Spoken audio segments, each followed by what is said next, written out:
మీకు మైత్రికి ఏదో ఉందని లాస్ట్ టైం హనుమాన్ నుంచి జనాలు స్పెక్యులేట్ చేస్తున్నారు. So how are your terms with other distributors? అంటే ఇక్కడ ఒక ప్రొడ్యూసర్కి కూడా కాన్ఫ్లిక్ట్ ఉంటుందండి. చాలామంది ఏంటంటే డిస్ట్రిబ్యూషన్ దాని దగ్గరే అనుకుంటారు. చాలామంది ప్రొడ్యూసర్తో కూడా కాన్ఫ్లిక్ట్ ఉంటుంది.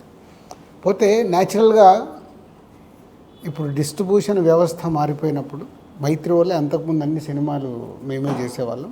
సో వాళ్ళు కొత్త కంపెనీ పెట్టుకున్నప్పుడు, కొత్త కంపెనీ వచ్చినప్పుడు డెఫినెట్గా ఆ కొన్ని రోజులు ఫ్రిక్షన్ ఉంటుంది.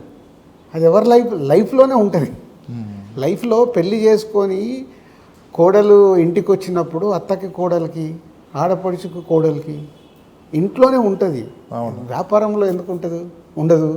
అదేంటి టైం టు డిసైడ్ అయిపోతే ఇప్పుడు అంతా నార్మల్ అయిపోయింది. ఇప్పుడు అసలు కాన్ఫ్లిక్ట్ లేదు. ఏముంటుంది, వాళ్ళకి నచ్చిన సినిమా వాళ్ళు కొనుక్కోవచ్చు, మాకు నచ్చిన సినిమా మేము కొనుక్కుంటాం.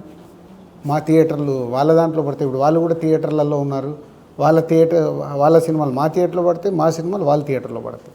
అది బిజినెస్ అయిపోతుంది. బిజినెస్ అయిపోయినప్పుడు ఇంకా కాన్ఫ్లిక్ట్ ఉండదు.